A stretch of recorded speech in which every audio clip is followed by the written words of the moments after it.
Callie Torres stood in the hotel's marble lobby, her hands trembling as she clutched her son's small backpack. The morning sun filtered through tall windows, casting golden streaks across polished floors where her dreams had just shattered.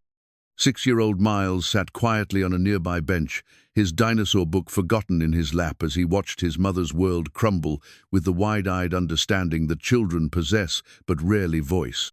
The termination had been swift and merciless. One guest complaint, one moment of desperation when childcare fell through, one choice between keeping her job and keeping her son safe. She'd chosen Miles, as she always did, and now they faced another uncertain tomorrow.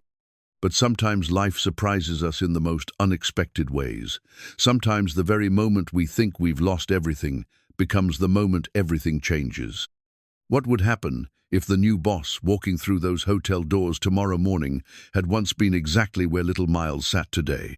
The alarm clock's harsh buzzing cut through the pre-dawn darkness at 4:47 a.m., 3 minutes before Callie Torres had set it to ring. She'd been awake anyway, staring at the water stain on her bedroom ceiling that resembled a map of some distant country she'd never visit. Her internal clock had become so finely tuned to survival that sleep had become a luxury she couldn't quite afford, even when exhaustion weighed heavy on her shoulders. She rolled from bed with practiced silence, her bare feet finding the cold hardwood floor of their small 2-bedroom apartment. The floorboards had their own language, a symphony of creaks and groans that could wake Miles if she wasn't careful. After 3 years of this dance, she knew exactly where to step, which boards to avoid, how to navigate the narrow hallway without disturbing her son's precious sleep. The bathroom mirror reflected a woman who looked older than her 32 years, though she'd learned to see strength in the lines around her eyes rather than weariness. Her dark hair fell in waves past her shoulders, and she pulled it back into the practical ponytail that had become her signature. No time for styling, no money for salon visits, but she'd maintained her dignity in small ways, a touch of mascara, a hint of lip gloss, the effort to look professional even when the world seemed determined to strip away her professionalism. The kitchen was her command center, where she orchestrated the complex logistics of their daily survival. On the refrigerator hung her weathered work schedule notebook, its pages filled with a careful choreography of part-time jobs, school pickup times, and the constant juggling act that defined their existence. 2 jobs, housekeeping at the downtown Grandview Hotel 4 days a week, and evening shifts at the medical billing office 3 nights a week.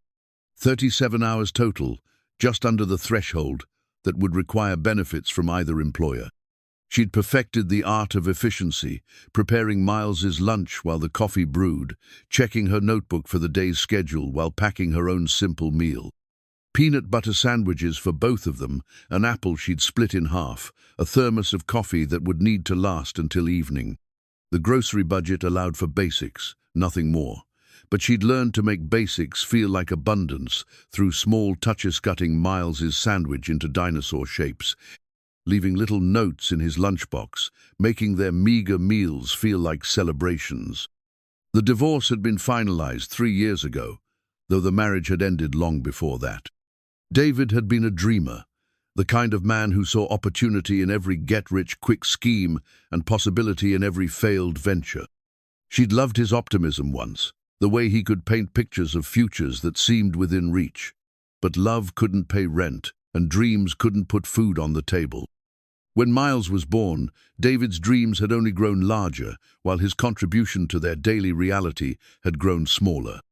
The child support payments came sporadically, if at all. The last one had arrived 6 weeks ago with a note promising things would get better, that his latest business venture was finally taking off. She'd stopped believing in David's promises long before she'd stopped believing in David himself. Miles asked about his father sometimes, innocent questions that broke her heart with their simplicity. She'd learned to give answers that were honest without being bitter, to protect her son from the weight of adult disappointments. Miles was 6 now, a quiet boy with curious eyes and an old soul that sometimes worried her. He'd learned to read early, devouring books about dinosaurs and space exploration, losing himself in worlds where wonder still existed. He was mature in ways that made other parents comment on how well-behaved he was. But Callie recognized the wariness in his stillness, the way he'd learned to gauge adult moods before speaking. He'd seen too much of her stress, absorbed too much of her anxiety, despite her efforts to shield him. Their apartment was small but clean, furnished with a mix of hand-me-downs and careful second-hand purchases. She'd learned to find beauty in simplicity, a throw pillow that brightened the worn couch, a plant that thrived despite their north-facing windows, Miles's artwork displayed on the refrigerator like a gallery of hope. They'd made it home through small rituals, bedtime stories, Saturday morning pancakes when the budget allowed, the way Miles would curl up beside her on the couch for their evening reading time. The Grandview Hotel had been a godsend when she'd found the job 2 years ago. The pay was decent for housekeeping work, and the location downtown meant she could take the bus, saving money on parking. More importantly, the staff had become something like family. Rosa, the head housekeeper, had taken Callie under her wing from the first day, teaching her the shortcuts that made the demanding work manageable. Marcus, the maintenance supervisor, always had a kind word and sometimes extra supplies that found their way to Callie's locker toiletries and linens that made their home life a little easier. The work itself was honest labor that she'd learned to take pride in. Each room was a small canvas where she could create order from chaos, where her attention to detail transformed spaces into sanctuaries for weary travelers. She'd developed relationships with the regular guests, the business travelers who appreciated her careful service, the families who left small tips and grateful notes. The Grandview had a reputation for service that she'd helped build, one perfectly made bed and spotlessly cleaned bathroom at a time. But lately, there had been whispers of change. The hotel had been sold to a larger corporation, and everyone was waiting to see what that would mean for their small, close-knit staff. The previous owners, the Hendersons, had been hands-on proprietors who knew every employee's name and asked about their families. The new corporate structure felt distant, filled with efficiency experts and cost-cutting measures that made everyone nervous. Callie had learned not to borrow trouble, to focus on the present rather than worry about futures she couldn't control. She had work today, Miles had school, and they had each other. Those were constants she could count on, pillars that supported the careful structure of their lives. The evening shift at the medical billing office was newer, a position she'd added 4 months ago when the electric bill had jumped unexpectedly. The work was mind-numbing entering data, processing insurance claims, navigating the Byzantine world of medical bureaucracy, but it paid reasonably well and allowed her to work after Miles was asleep. Her neighbor, Mrs. Chen, watched him those 3 evenings a week, a kindness that Callie repaid by helping with grocery shopping and small repairs around Mrs. Chen's apartment. The mathematics of their survival were precise and unforgiving.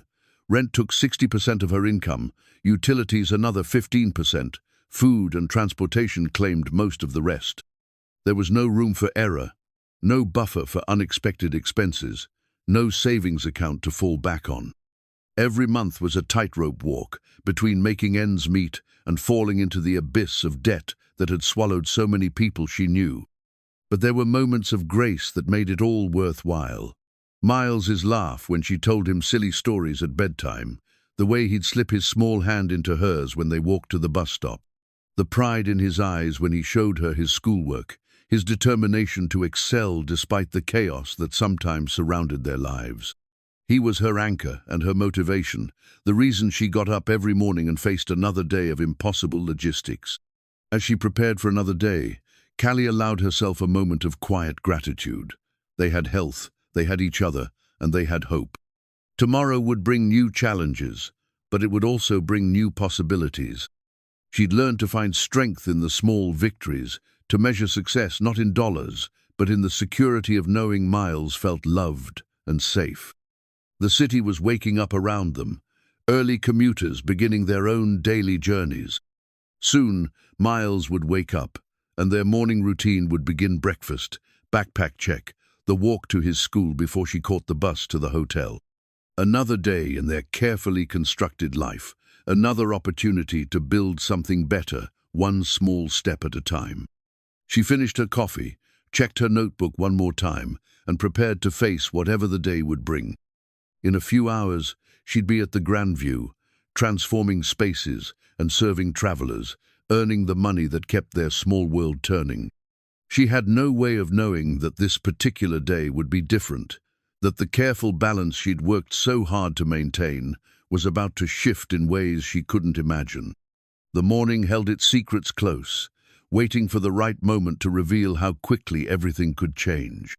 The phone call came at 6:23 a.m., just as Callie was zipping Miles's backpack and mentally rehearsing their morning timeline. Mrs. Patterson's voice sounded thick with congestion, barely recognizable through what was clearly a severe cold. "Callie, honey, I'm so sorry. I woke up feeling terrible. I think it's the flu. I can't watch Miles today. I don't want to get him sick." The words hit Callie like a physical blow. Mrs. Patterson had been Miles's after-school babysitter for 8 months, a reliable fixture in their carefully orchestrated schedule. She watched him from 3:30 until Callie finished her hotel shift at 6:00, an arrangement that had worked perfectly until this moment. "Of course, don't worry about Miles. You need to rest," Callie managed, her mind already racing through impossible alternatives. Her shift started at 8:00 a.m., and she was scheduled until 6:00 p.m., 10 hours, with no backup plan. She hung up and stared at her phone, scrolling through her limited contacts. Her sister lived in Oregon, too far to help. Mrs. Chen worked during the day. Rosa had her own grandchildren to manage. The harsh reality of single parenthood crystallized in this moment. When the safety net failed, there was no one else to catch you. Miles appeared in the kitchen doorway, already dressed in his favorite dinosaur t-shirt and jeans, his backpack slung over his shoulder. He'd inherited her punctuality, this serious little boy who understood that schedules mattered, that being late had consequences. "Mom, you look worried." His voice carried that particular note of concern that always made her heart ache the way he'd learned to read her emotions, to gauge the stability of their world through her expressions. "Mrs. Patterson is sick today, sweetie. I'm just figuring out what to do." She knelt down to his level, smoothing his dark hair that insisted on sticking up in the back, despite her efforts with water and gentle brushing. "Could I come to work with you?" The question was asked with such innocent hope that Callie felt her chest tighten. "I could bring my books. I'd be really quiet." The idea had already occurred to her, dismissed immediately as impossible. The Grandview Hotel was a professional establishment with strict policies about employees' personal lives interfering with work. But as she looked at Miles, this responsible, quiet child who'd proven himself capable of sitting still for hours with a book, she felt her resolve wavering. "Honey, you know I can't bring you to the hotel. It's against the rules." "But what if no one knows? I could sit in that room where you eat lunch. I'd read my dinosaur books and not bother anyone." The desperation in his voice mirrored her own. She called in sick, she'd lose a day's pay they couldn't afford. If she missed work without notice, she might lose the job entirely. The mathematics of survival left no room for error, no space for the complications of real life intruding on professional obligations. She made a decision that would haunt her for the rest of the day. "Okay, but you have to promise me something. You have to be absolutely silent and invisible. You sit in the break room with your books. You don't leave unless I say it's okay. And if anyone asks, you tell them your mom is Callie from housekeeping. Can you do that?" Miles nodded solemnly, understanding the gravity of their situation with the wisdom that children of struggling parents often possess. "I promise, Mom. I'll be like a ghost." The bus ride downtown felt longer than usual, weighted with anxiety and the constant awareness of the risk she was taking. Miles sat beside her with his small backpack full of books, occasionally glancing up at her with reassuring smiles that broke her heart. He was trying to make this easier for her, this 6-year-old boy shouldering responsibility that should never have been his to carry. The Grandview Hotel rose before them like a monument to a world where problems could be solved with money, where difficulties were handled by staff members who were expected to be invisible in their efficiency. The marble lobby gleamed under crystal chandeliers, a space designed to impress and comfort wealthy travelers who'd never had to choose between work and childcare. "Remember," she whispered to Miles as they approached the employee entrance, "you're invisible." He nodded, slipping his hand into hers with complete trust in her ability to navigate this impossible situation. The morning began well enough. Callie smuggled Miles into the employee break room, settling him at a corner table with his books spread around him like a fortress of distraction. The room was rarely used except during official break times, and she calculated that she could check on him between rooms, bring him lunch, keep him safe and hidden until her shift ended. "I'll be back in 20 minutes, she promised, kissing the top of his head. "Remember, invisible like a ghost," he finished, already opening his book about triceratops. The first 4 hours passed without incident. Miles remained in the break room, quietly absorbed in his reading, occasionally coloring in the activity book she'd packed. Callie moved through her assigned rooms with mechanical efficiency, her mind split between guest towels and her hidden son. During her official break, she found him exactly where she'd left him, looking up at her with proud satisfaction. "I've been really good, Mum. I read 3 whole chapters about dinosaurs who ate plants." "You're the best boy in the world," she told him, meaning every word. The disaster began at 2:17 p.m., when she was cleaning room 847, a suite occupied by a businessman who'd complained about everything from the water pressure to the thread count of the sheets. She was changing the bedding when she heard her name called from the hallway, not by a co-worker, but by Mr. Brennan, the hotel manager, and his voice carried the particular tone that meant trouble. "Miss Torres, I need to speak with you immediately." Her blood turned to ice. She stepped into the hallway to find Mr. Brennan, flanked by a guest she recognized as Mr. Harrison from room 823, a frequent visitor who usually reserved his complaints for checkout. "Miss Torres, Mr. Harrison has brought a concerning matter to my attention. He claims there's a child unattended in the employee break room. Would you care to explain?" The words she'd rehearsed for this possibility deserted her entirely. She stood frozen, uniform wrinkled from the day's work, hands still clutching the pillowcase she'd been changing, while her carefully constructed world crumbled around her. My babysitter got sick this morning. I had no other choice." "There's always a choice, Miss Torres." Mr. Brennan's voice was cold, professional, designed to cut through excuses and establish dominance. "Company policy is quite clear about personal matters interfering with professional duties. Bringing unauthorized individuals onto hotel property is grounds for immediate termination." "He's not bothering anyone. He's just reading quietly." "That's not the point," Mr. Harrison interjected, his voice carrying the entitled irritation of someone accustomed to having his displeasure immediately addressed. "I went to get coffee and found a child sitting there like he owned the place. This is supposed to be a professional establishment. What kind of message does this send to paying guests?" Callie felt the words rising in her throatle, the arguments about how Miles was quieter and better behaved than most adults, how he'd been invisible until this moment, how she'd had no choice between keeping her job and keeping her son safe. But she could see in Mr. Brennan's face that no explanation would matter, that this decision had already been made. "Miss Torres, please collect your belongings and your child. Your employment is terminated effective immediately." The marble hallway seemed to tilt around her. 8 months of reliable service, of building relationships with guests and staff, of proving herself valuable to the Grandview's reputation, all of it dissolved in an instant because life had dared to intrude on professional expectations. "Please," she whispered, hating the desperation in her voice, but unable to stop herself. "I've never been late, never missed a day. This was an emergency."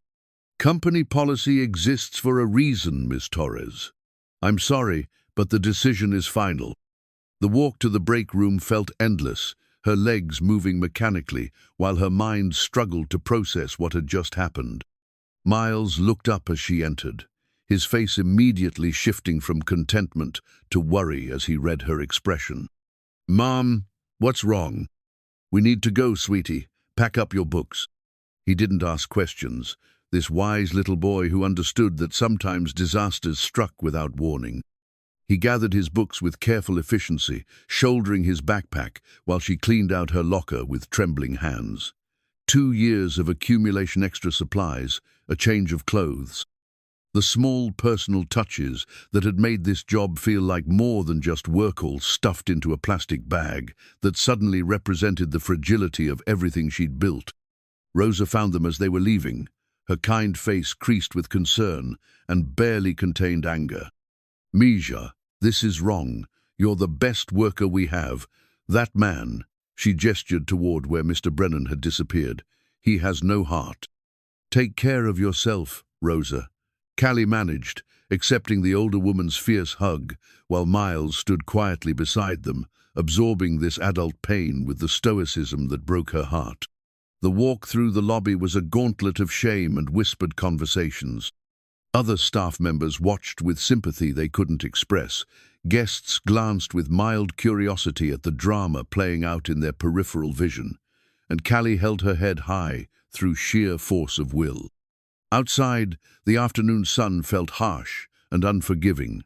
Miles slipped his small hand into hers as they stood on the sidewalk, both of them processing what had just happened. "I'm sorry, Mum. It's my fault you got fired." The words hit her like a physical blow. She knelt down, taking his face in her hands, forcing him to meet her eyes. "Miles Torres, you listen to me. This is not your fault. Not even a little bit. Sometimes bad things happen to good people, and that's what happened today. But we're going to be okay, you hear me? We're going to figure this out together." He nodded, but she could see the guilt settling into his young shoulders. Another burden he was too small to carry but would insist on shouldering anyway. They walked to the bus stop in silence, two figures against the backdrop of a city that had just become a little less forgiving, a little more uncertain.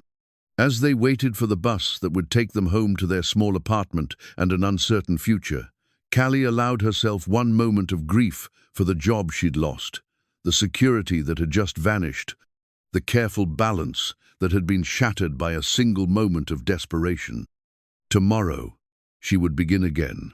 Tonight, she would hold her son and reassure him that love was stronger than any job, that they would survive this setback as they'd survived all the others.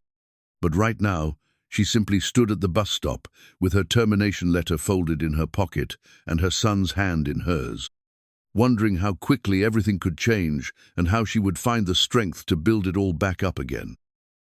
The apartment felt smaller that evening, as if the walls had moved closer during their absence, pressing in on the fragile bubble of security Callie had worked so hard to create.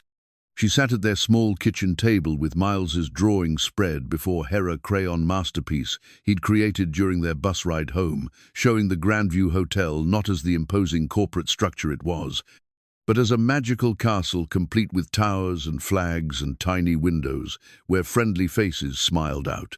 "It's beautiful, sweetheart," she said, though her voice sounded hollow even to her own ears. Miles had drawn her as a princess in one of the windows, wearing her housekeeping uniform like royal robes, and himself as a small knight with a book for a shield. The innocent perspective broke something inside her chest. "You can put it on the refrigerator," he offered, settling beside her with the generosity that children possessed before the world taught them to guard their hearts. "Maybe it will help you remember the good parts." The good parts. Trust a 6-year-old to find light in the wreckage of their carefully constructed life. She taped his drawing to the refrigerator door, right next to his spelling test from last week, a perfect score that had made her so proud, and tried to see their situation through his eyes. But adult perspective was a burden that couldn't be shed so easily. After Miles fell asleep, curled in his small bed with his favorite stuffed dinosaur tucked under his chin, Callie allowed herself to face the mathematics of their new reality. Without the Grandview job, her income had been cut nearly in half. The medical billing position 3 nights a week wouldn't cover rent, let alone food and utilities. She had perhaps 3 weeks before the landlord started asking questions, maybe a month if she could convince him to accept partial payment. The laptop she'd bought second-hand 6 months ago became her lifeline to possibility. She spent the dark hours after midnight scrolling through job listings, filling out applications, crafting cover letters that tried to explain why someone would want to hire a housekeeper who'd been terminated for bringing her child to work. The applications felt like messages in bottles, cast into an ocean of indifference with little hope of rescue. The rejections came swiftly and without ceremony, email after email with polite language that couldn't disguise the essential message. They didn't want the complications that came with single mothers. Too many scheduling conflicts, too many potential absences, too many variables that might interfere with the smooth operation of their businesses. Thank you for your interest, but we've decided to move forward with other candidates. While your qualifications are impressive, we don't feel you're the right fit for our team. We'll keep your resume on file for future opportunities. Each rejection felt like a small death, another door closing on the possibility of stability.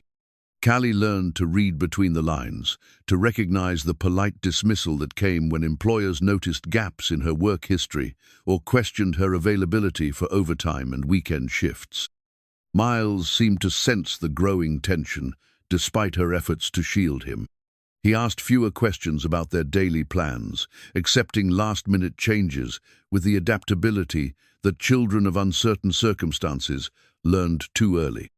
He spent longer periods absorbed in his books, escaping into worlds where dinosaurs roamed free and adventure was possible, where problems had clear solutions and heroes always found a way.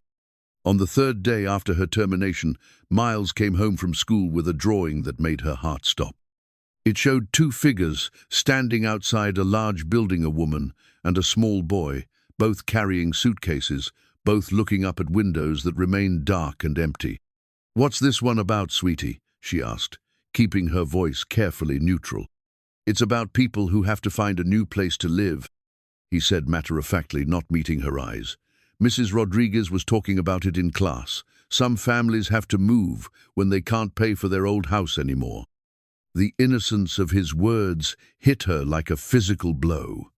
At 6 years old, he was already learning about homelessness, already preparing himself for the possibility that their small apartment might not be permanent. She knelt beside him, pulling him into a hug that she hoped conveyed more security than she felt. "We're not going anywhere, Miles. This is our home."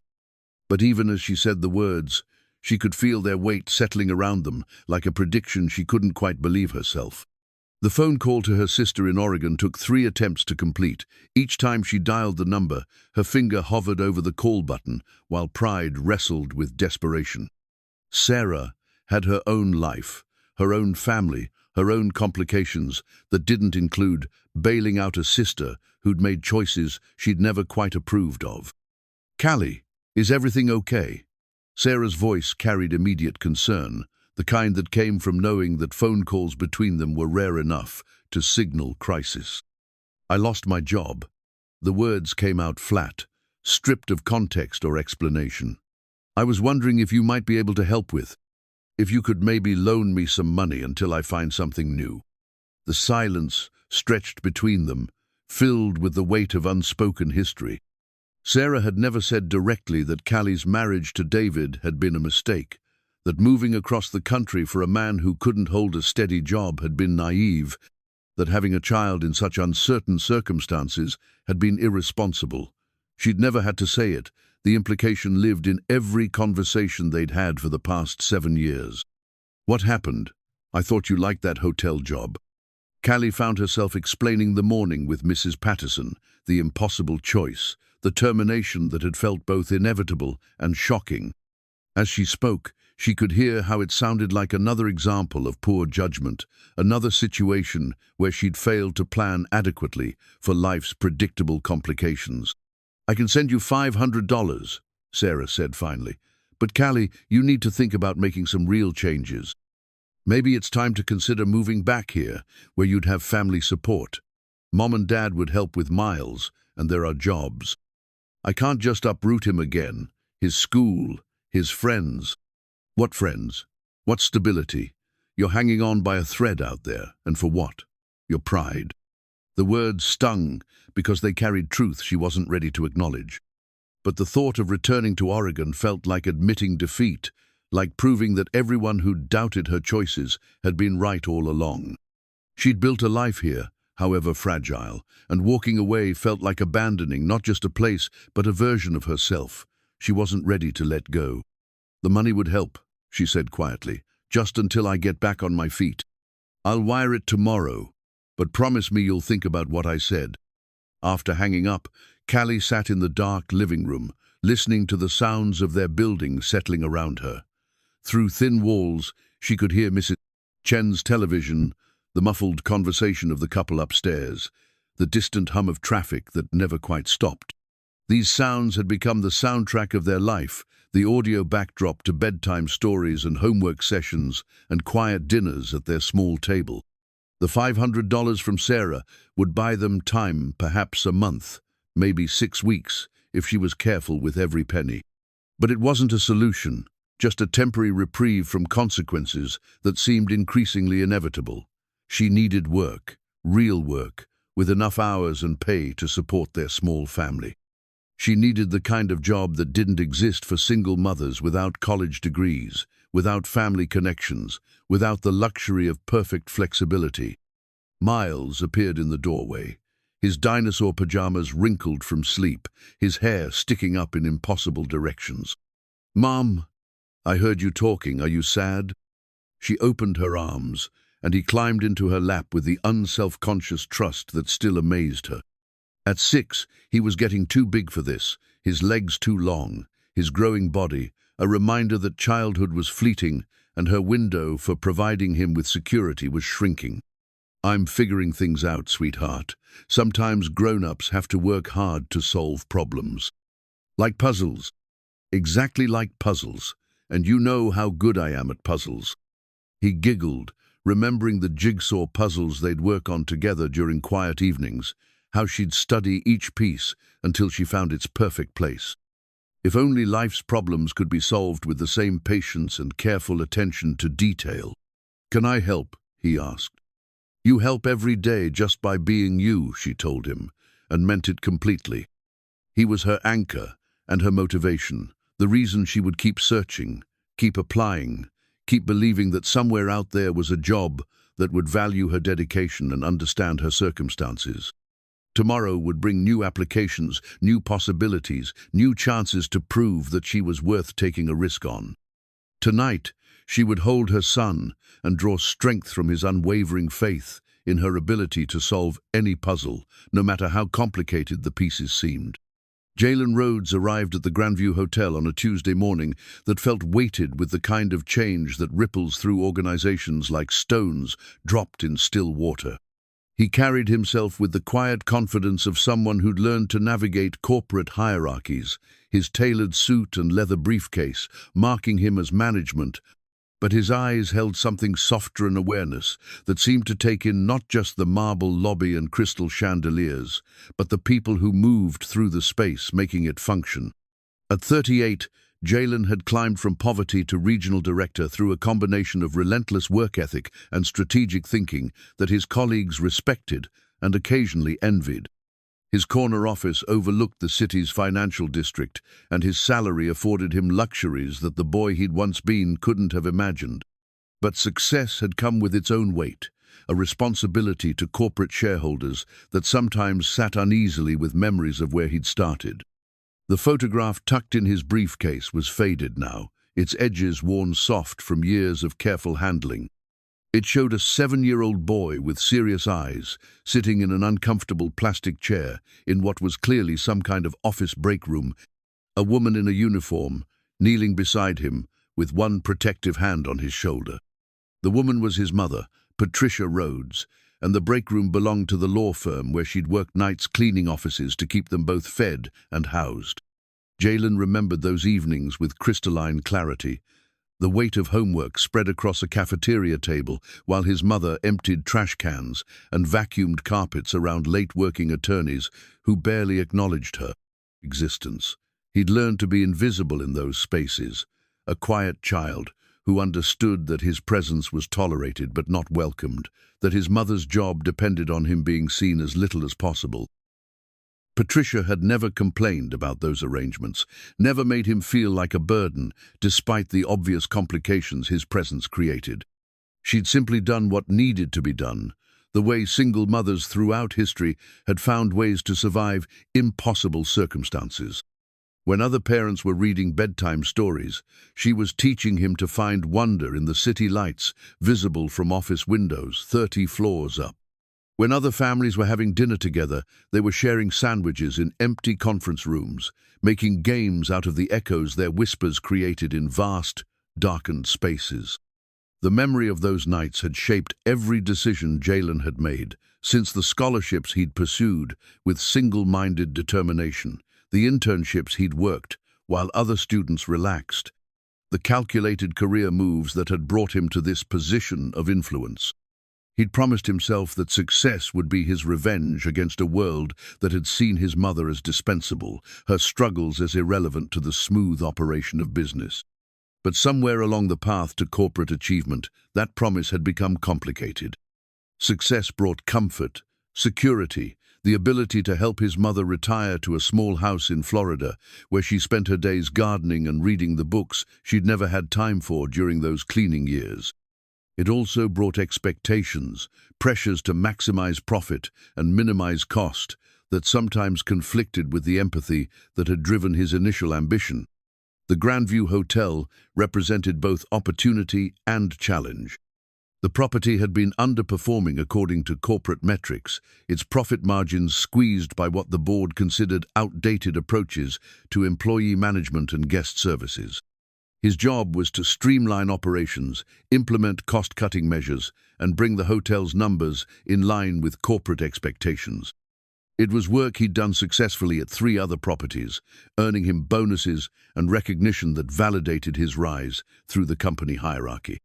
The senior staff meeting on his first day was exactly what he'd expected: nervous department heads, presenting data that painted careful pictures of efficiency and dedication, everyone hoping to avoid the layoffs that typically accompanied corporate restructuring.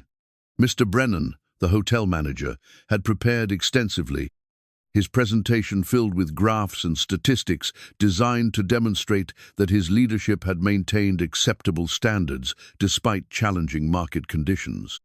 Employee turnover has been minimal, Brennan reported with evident pride. We've maintained strict standards for professional conduct, which has resulted in a stable, reliable workforce. Jalen nodded appropriately, taking notes that would help him understand the hotel's operations.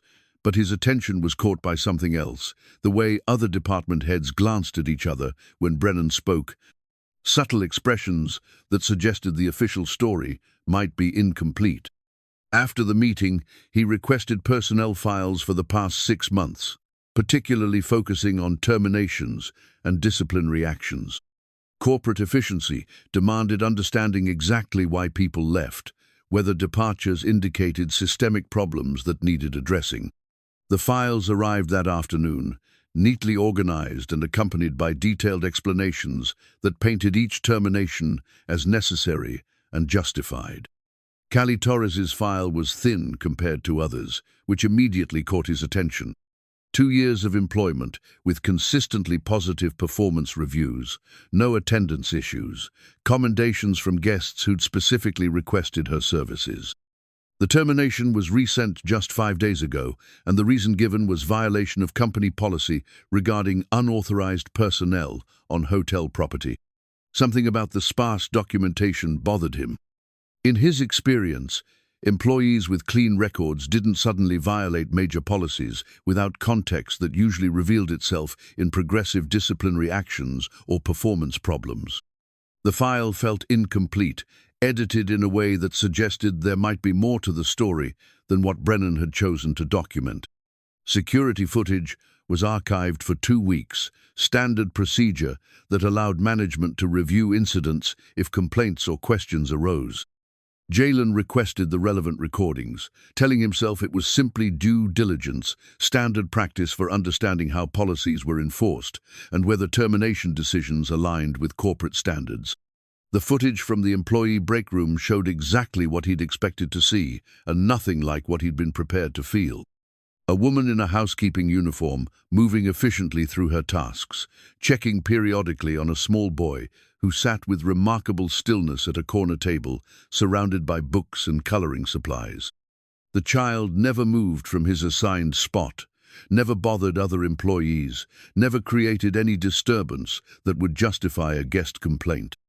But it was the tenderness in the woman's gestures that stopped Jalen's breath, the way she smoothed the boy's hair when she checked on him, the careful way she positioned his chair so he'd be comfortable, the maternal protectiveness that radiated from every interaction.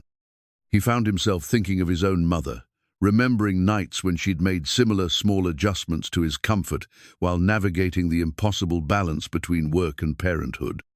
The guest complaint that had led to the termination was documented in Mr. Harrison's filia, frequent visitor whose previous stays had generated multiple grievances about service standards, room temperature, and what he perceived as staff attitudes that didn't meet his expectations.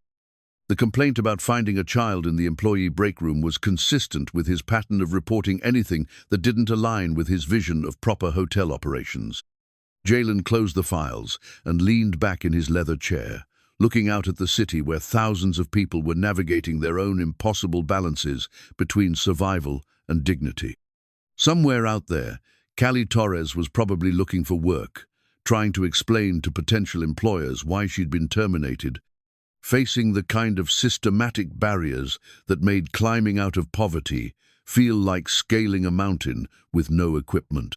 He thought about corporate policies designed to maintain professional standards, about the liability issues that made bringing children to work inadvisable, about the guest satisfaction metrics that drove decisions like Brennan's.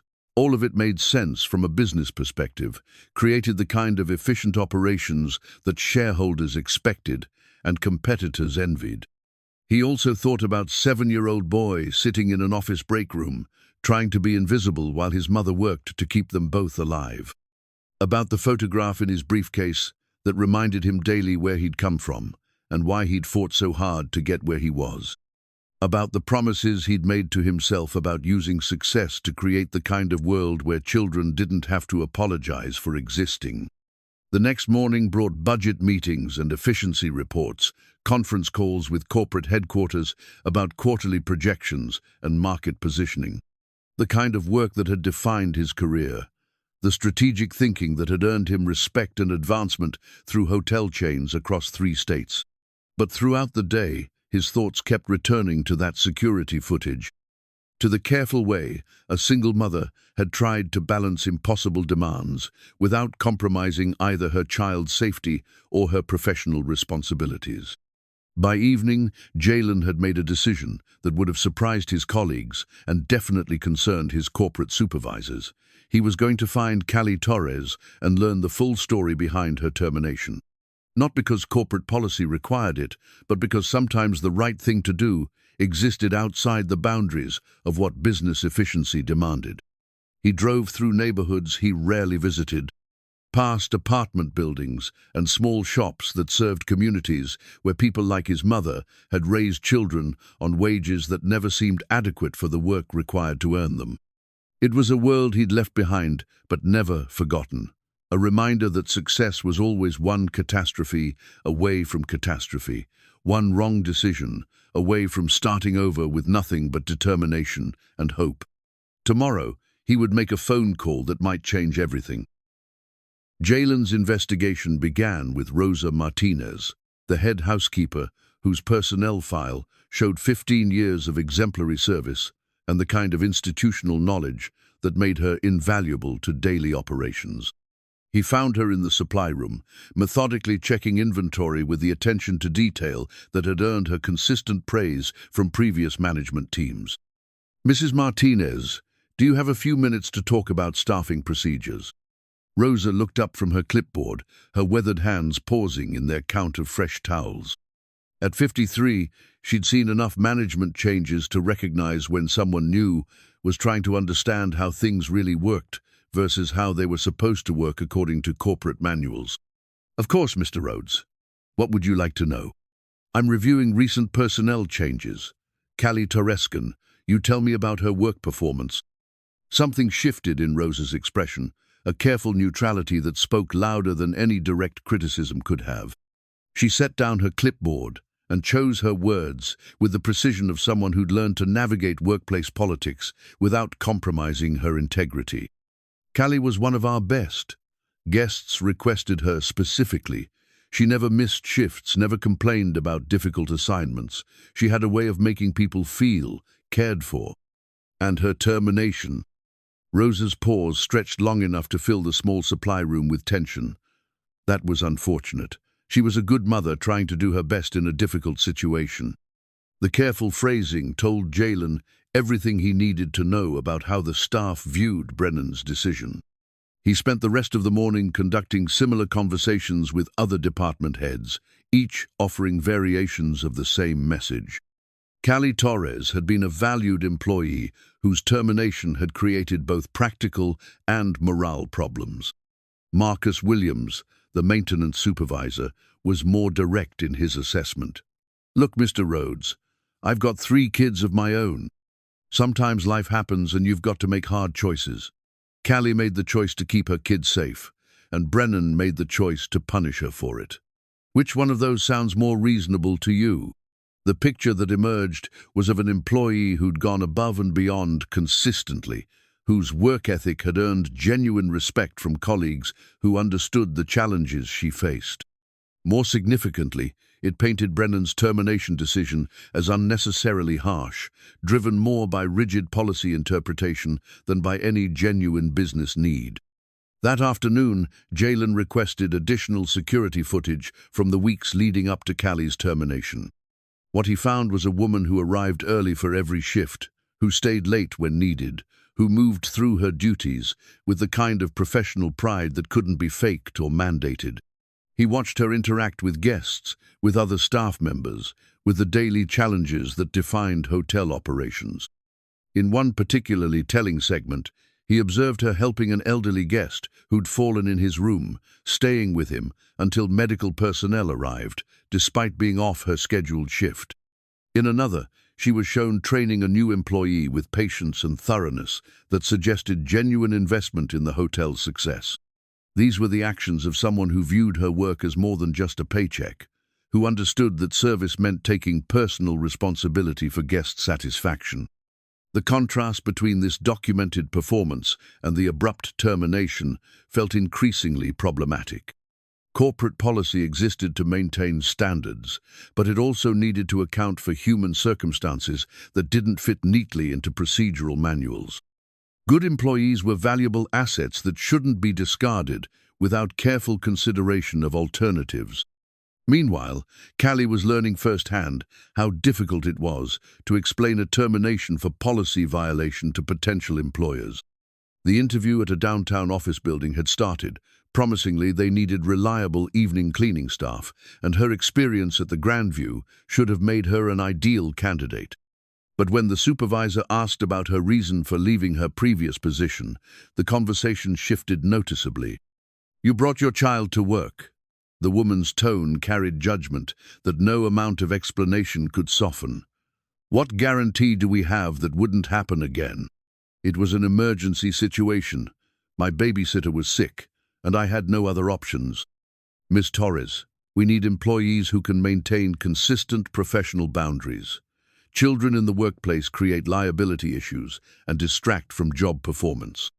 The rejection email arrived that evening, politely worded but definitive. Callie stared at her laptop screen, feeling the weight of a pattern that was becoming disturbingly familiar. Each interview that started with interest ended with the same concerns about reliability, about potential complications that single mothers represented to employers who preferred workers without external obligations. Miles found her at the kitchen table, surrounded by printed job applications and rejection emails, her head in her hands as she tried to process another day of closed doors and diminished possibilities. "Mom, are you okay?" She looked up to find him watching her with the careful attention he'd learned to pay to her moods, his small face creased with worry that no 6-year-old should have to carry. He was still wearing his school backpack, his dinosaur lunchbox dangling from one small hand, looking every inch the responsible child who'd learned to gauge adult stress levels before announcing his own needs. "Just thinking about work stuff, sweetheart. How was school?" He launched into an elaborate story about a science project involving paper volcanoes and baking soda explosions, his enthusiasm gradually pulling her out of the spiral of worry that had consumed her afternoon. This was what she was fighting for, this boy's right to remain a child, to find wonder in simple experiments, to believe that problems had solutions and adults could be trusted to provide security. Later that evening, after Miles was asleep, her phone rang with an unfamiliar number. She almost let it go to voicemail, exhausted from a day of disappointments and not ready for another conversation about missed opportunities or insurance company representatives calling about bills she couldn't pay. "Miss Torres, this is Jalen Rhodes. I'm the new regional director at the Grandview Hotel. I was hoping we could talk." The words hit her like ice water, jolting her upright from where she'd been slumped on the couch. Of all the calls she might have expected, contact from hotel management ranked somewhere below, winning the lottery in terms of probability. What about? "I'd like to discuss your employment situation. Would you be available to meet tomorrow morning?" Suspicion warred with desperate hope in her chest. Am I in some kind of trouble? Because if this is about filing for unemployment benefits... "Ms. Torres, you're not in trouble. I'm calling because I've been reviewing your personnel file, and I think there may have been some miscommunication about your termination. I'd like the opportunity to speak with you directly about what happened." She found herself agreeing to meet, despite every instinct that warned her to be cautious. Experience had taught her that when management wanted to talk, it usually meant more problems, more complications, more evidence that she'd somehow failed to meet expectations that seemed designed to be impossible.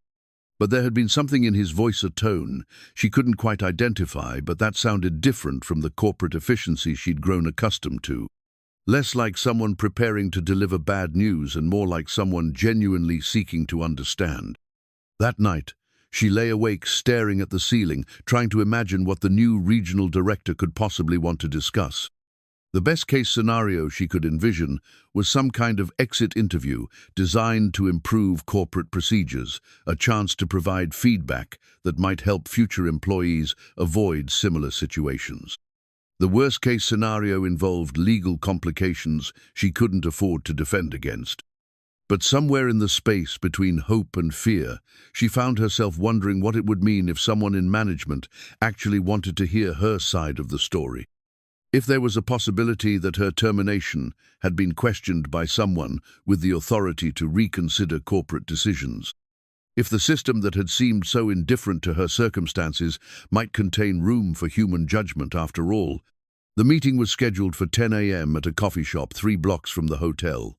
Neutral territory that suggested this conversation existed outside official corporate channels. As she prepared for what could be the most important conversation of her recent life, Callie tried to manage her expectations while allowing herself the dangerous luxury of hope.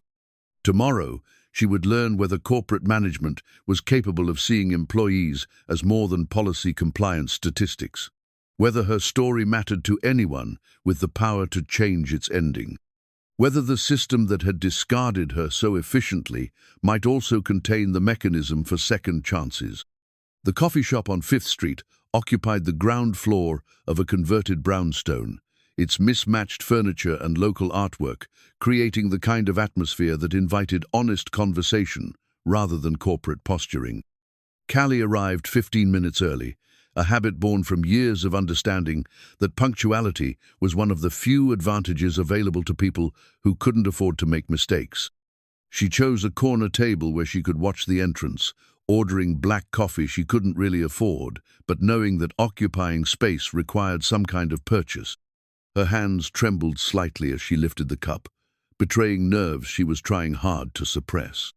This meeting felt like a precipice, either the beginning of something unexpected or confirmation that even hope could become another form of disappointment. Jalen Rhodes entered exactly on time, and Callie recognized him immediately despite never having met him during her employment. He carried himself with the quiet confidence of executive management, but something in his bearing seemed less imposing than she'd expected. He scanned the coffee shop methodically before his eyes found hers, and his approach felt measured rather than commanding. "Miss Torres, thank you for meeting with me." His handshake was firm but not overwhelming, and when he sat across from her, she noticed that he positioned himself slightly sideways to the table rather than directly facing Youre. Subtle gesture that made the conversation feel less like an interrogation. "I'll be honest, Mr. Rhodes. I'm not sure why you wanted to talk, but I hope this isn't about me saying anything negative about the hotel. I haven't spoken to anyone about what happened except to explain to potential employers why I was terminated. You're not in any trouble, and I'm not here to limit what you say about your experience. I'm here because I've spent the past few days reviewing your employment file and the circumstances surrounding your termination, and I have some concerns about how the situation was handled." The words were so unexpected that Callie felt herself leaning back in her chair as if physical distance might help her process what she was hearing. In her experience, management conversations about employee terminations were designed to justify decisions already made, not to question their validity. "I don't understand. May I ask what happened the morning you brought your son to work? I'd like to hear your version of events." The question opened something inside her that she'd been keeping carefully closed since the termination. For 10 minutes, she found herself explaining the impossible mathematics of single parenthood, the carefully orchestrated schedule that had no backup plans, the phone call that had shattered her morning routine, the choice between missing work and bringing Miles to the hotel. "I knew it was against policy," she said, her voice quiet but steady. "But I also knew that calling in sick would mean losing a day's pay we couldn't afford, and missing work without notice might mean losing the job entirely. Miles promised he'd be invisible, and he was. He sat in that break room for 6 hours without bothering anyone until Mr. Harrison decided that a child reading quietly was somehow damaging the hotel's reputation." Jalen listened without interrupting, occasionally nodding in a way that suggested he was hearing not just her words, but the impossible circumstances they described. When she finished, he was quiet for a long moment, turning his coffee cup in small circles on the table. "Miss Torres, I was that child once." The statement hung between them, simple and profound in its implications. Callie studied his face, seeing something shift in his expression of vulnerability that executive training probably discouraged, but that made him suddenly completely human. "My mother cleaned office buildings at night. When I was 7, my after-school care fell through, and she had to bring me to work for 3 months. I spent those evenings in conference rooms and break areas, trying to be invisible while she kept us both alive through sheer determination and whatever minimum wage jobs would hire a single mother without a college degree." The parallel was so exact that Callie felt her chest tighten with recognition and something that might have been relief. Here was someone who understood not from corporate policy manuals, but from lived experience, what those choices felt like, what it meant to balance a child's needs against economic survival. "Someone gave my mother a second chance," Jalen continued. "A supervisor who could have fired her for bringing me to work instead found a way to help. He arranged for me to stay in the company daycare after hours, helped her find reliable childcare, made it possible for her to keep working without compromising my safety or her professional responsibilities. And that's why you wanted to talk to me? That's why I want to offer you your job back." The words hit her like a physical force. She set down her coffee cup with hands that had started shaking again, but now from something closer to shock than nervousness. "I don't. What exactly are you saying?" "I'm saying that your termination was an overreaction to a situation that called for problem-solving rather than punishment. I'm saying that the Grandview Hotel lost a valuable employee because management chose to enforce policy rather than address circumstances. And I'm saying that I'd like to correct that mistake if you're willing to consider returning." Callie felt tears threatening and blinked them back, unwilling to break down in front of this man who was offering something she'd stopped believing was possible. "Mr. Brennan made it very clear that my employment was terminated permanently. Mr. Brennan works for me now, and I'm authorized to make personnel decisions that serve the hotel's best interests. Bringing back a reliable, respected employee who was terminated for circumstances beyond her control seems like sound business practice. But the policy about children in the workplace remains in effect. But we're also going to implement some support systems that should make it less likely that employees face the kind of impossible choice you were forced to make. Emergency childcare assistance, flexible scheduling options for single parents, backup plans that don't require people to choose between their jobs and their children's safety. The scope of what he was proposing began to sink in. This wasn't just about her job, it was about changing systems that treated working parents' needs as problems to be eliminated rather than challenges to be addressed. I'd also like to offer you a different position, Jalen continued, Employee Relations Coordinator. Better hours, better pay, responsibilities that would include helping develop and implement the support programs I mentioned. You'd be working directly with staff to identify needs and create solutions that help people balance work and family responsibilities. Callie stared at him, wondering if she was dreaming or if corporate executives actually existed who thought beyond quarterly profit reports to the human costs of business efficiency. Why? She asked finally. Why would you do this? Because 25 years ago, someone chose empathy over policy. And it changed my mother's life. Changed my life. Because I believe that companies have a responsibility to the people who make them successful, and because Miles shouldn't have to apologize for existing any more than I should have had to 30 years ago. The mention of her son's name spoken with the kind of respect that suggested he saw Miles as a person rather than a problem broke through the last of her defenses. Tears came despite her efforts to control them, and she found herself crying not from sadness, but from a relief so profound it felt like physical release. I need to think about it, she managed, though every cell in her body was screaming acceptance. Of course, take whatever time you need. But Callie, I call you Callie, I want you to know that this offer comes with no strings attached. If you decide the hotel isn't the right fit for your family's needs, I'll provide references that reflect your actual performance rather than the circumstances of your termination. You shouldn't have to carry that burden in future job searches. They talked for another 20 minutes about practical details, start dates, responsibilities, the logistics of implementing employee support programs. But underneath the professional conversation, something more significant was happening. Two people who understood the weight of impossible choices were building the foundation for changes that might make those choices less impossible for others.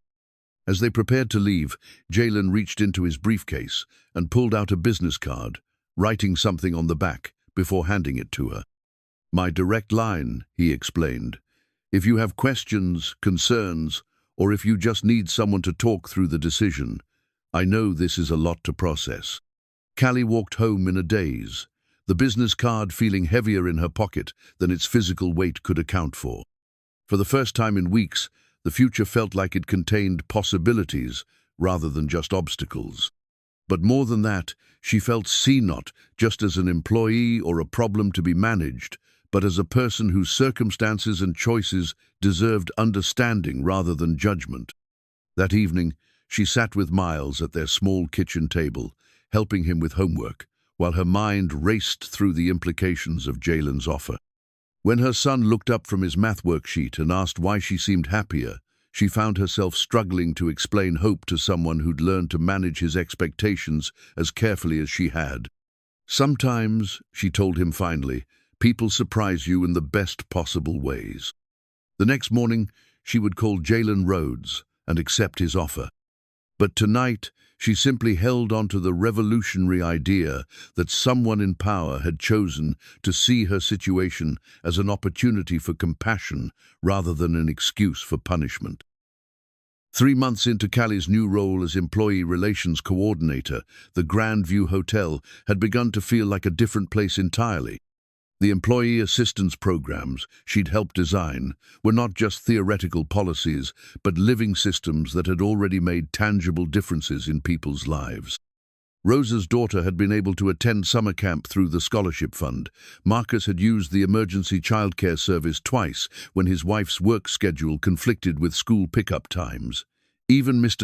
Harrison had grudgingly acknowledged that the staff seemed more attentive and professional, though he attributed it to better management rather than improved working conditions.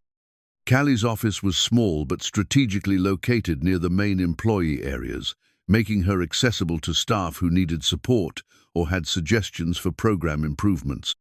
The walls were decorated with thank you notes from employees and their children, creating a gallery of gratitude that reminded her daily why this work mattered. Miles's latest drawing held place of honor behind her Desca crayon masterpiece, showing the hotel as a tree with many branches, each one supporting a different family. The transformation hadn't been without challenges. Some corporate executives had questioned the cost of employee support programs, arguing that such benefits exceeded industry standards and created unnecessary overhead. But Jalen had successfully defended the initiatives by demonstrating their impact on staff retention, customer satisfaction scores, and overall productivity. When people felt secure in their ability to balance work and family responsibilities, they performed better in every measurable way. Miles had become something of a hotel mascot during his after-school visits, charming guests and staff with his quiet intelligence and genuine curiosity about how the hotel functioned. He'd developed particular friendships with the concierge staff, who taught him about the city's landmarks, and the kitchen crew, who showed him how industrial mixers worked and let him help arrange fruit garnishes under careful supervision. His presence had become so natural that several guests had specifically commented on how the staff's warmth toward him reflected the hotel's family-friendly atmosphere. The relationship between Callie and Jalen had evolved into something built on mutual respect and shared purpose. They met weekly to review program effectiveness and plan new initiatives, conversations that had grown beyond professional necessity into genuine collaboration. He sought her perspective on policy decisions, and she'd grown comfortable challenging his assumptions when she believed employee needs weren't being fully considered. It was the kind of working relationship she'd never imagined possible, where her experience and insights were valued rather than merely tolerated. That sense of security made the envelope on her desk even more shocking when she arrived for work on a Tuesday morning in late October. The corporate logo was unmistakable, and the weight of the documents inside suggested something far more significant than routine communications. Her hands trembled slightly as she opened it, some instinct warning her that whatever was inside would change everything. The memo was marked "Confidential Regional Directors Only" and bore yesterday's date. The subject line read, "Operational Efficiency Initiative, Phase 2 Implementation." As Callie read through the dense corporate language, the blood drained from her face with each paragraph. Effective immediately, all regional properties are required to implement cost reduction measures, targeting a minimum 15% decrease in operational expenses within 60 days. Priority areas for reduction include employee benefit programs exceeding industry standards, redundant administrative positions, and non-essential customer service initiatives. The memo went on to specify that employee assistance programs were to be discontinued, citing them as experimental initiatives that have not demonstrated sufficient return on investment to justify continuation. Her position as Employee Relations Coordinator was listed among administrative roles that duplicate existing management functions and should be eliminated to improve operational efficiency. But the cruelest cut came in the final paragraph. Regional directors who fail to achieve target cost reductions within the specified time frame will be subject to performance review and potential reassignment. Corporate headquarters expects full compliance with these directives to ensure competitive positioning in the current market environment. Callie read the memo 3 times, each pass making the implications clearer and more devastating. Everything they'd built over the past 3 months, the childcare assistance, the emergency support fund, the flexible scheduling that had allowed single parents to maintain employment, all of it was being eliminated in service of a corporate efficiency model that saw human needs as unnecessary expenses. More than that, Jalen was being forced to choose between his career and his principles. The memo's threat was clear: implement the cuts or face consequences that would likely end his corporate advancement and possibly his employment altogether. After everything he'd done to support her and other employees, he was being placed in an impossible position that mirrored the one she'd faced that morning when Mrs. Patterson called in sick. She found him in his office an hour later, staring at what she assumed was his own copy of the memo. His usually composed demeanor had cracked, revealing someone grappling with the kind of moral crisis that corporate training never prepared executives to handle. "You've seen it," he said without looking up. "How is this legal? These programs are helping people. They're making the hotel run better, not worse." Corporate doesn't see it that way.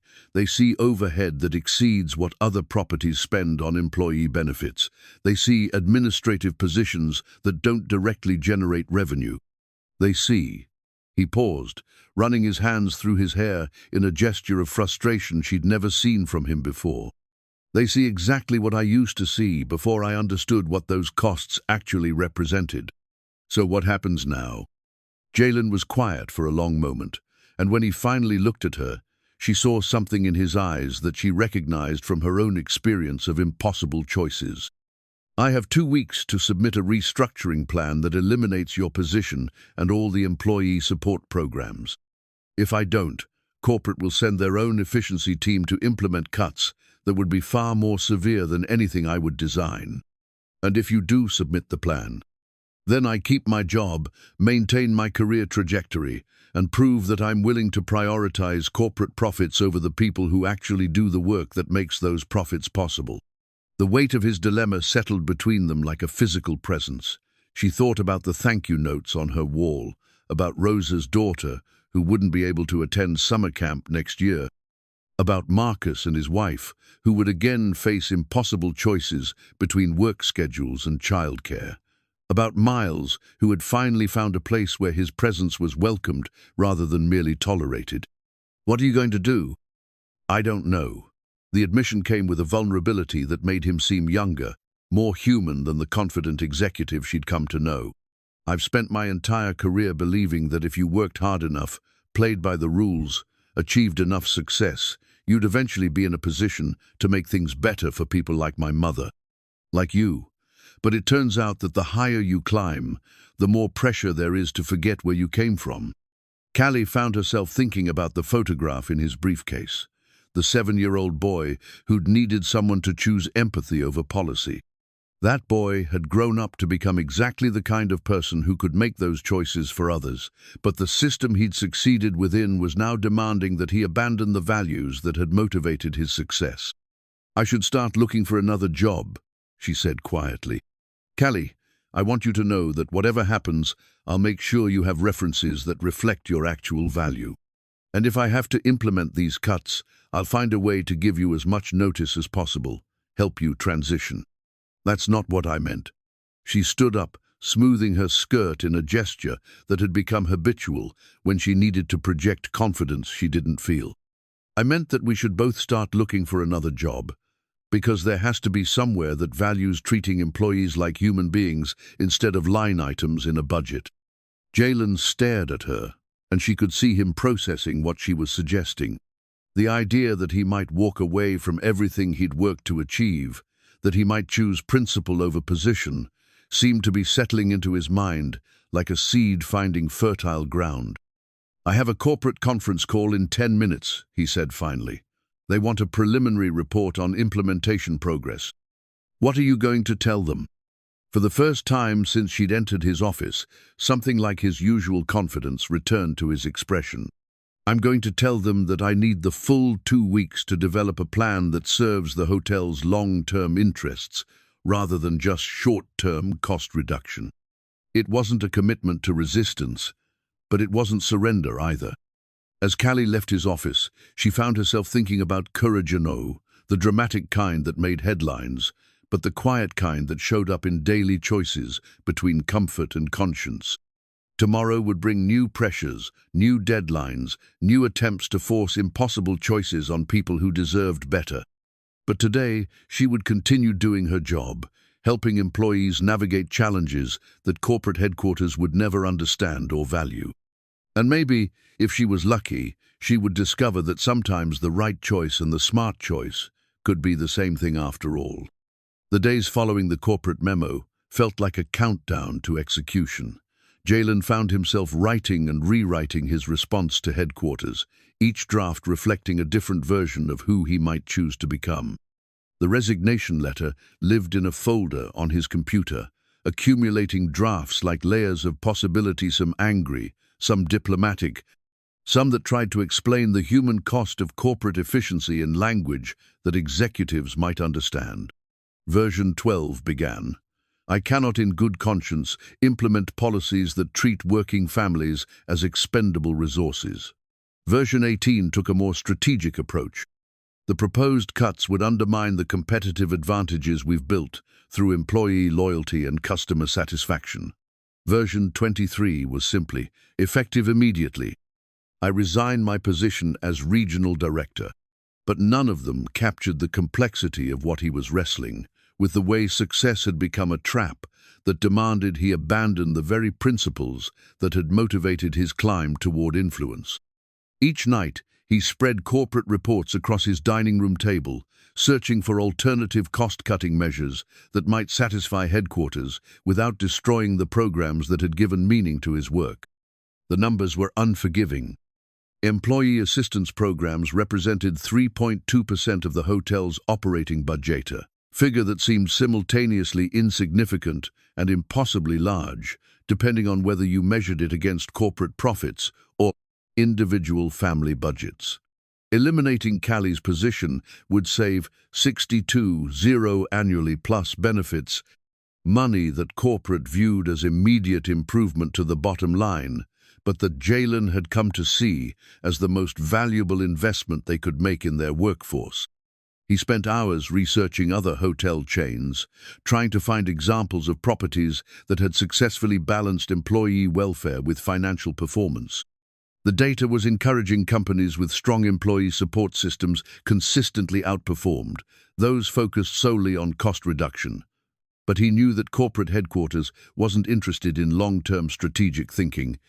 When quarterly reports demanded immediate results, the most frustrating part was his growing certainty that fighting for the programs was not just morally right, but strategically sound. Staff turnover had dropped to nearly zero since the initiatives were implemented. Guest satisfaction scores had improved significantly. Even revenue had increased, as word-of-mouth recommendations brought new customers who appreciated the hotel's warm, professional atmosphere. But corporate metrics focused on expense ratios rather than these broader measures of success. Meanwhile, Callie was conducting her own form of research, updating her resume, reaching out to contacts in other industries, preparing for the possibility that her position might disappear regardless of Jalen's decision.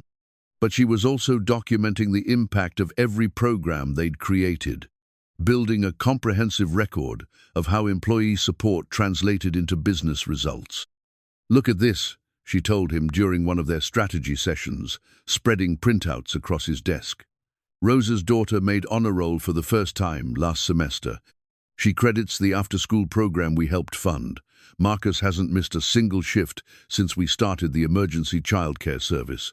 And here, she pointed to a customer feedback form. This guest specifically mentioned how helpful and attentive our staff has been. She's recommending us to her company for all their business travel. Jalen studied the documents with the attention he usually reserved for quarterly reports. Each piece of evidence strengthened his conviction that they were fighting for something valuable, but it also highlighted how little corporate headquarters understood about the real drivers of business success. I've been thinking about something, Callie continued, her voice carrying a note of determination he'd learned to recognize as precursor to ideas that would challenge his assumptions. What if we don't just fight to save these programs? What if we try to expand them? Expand them?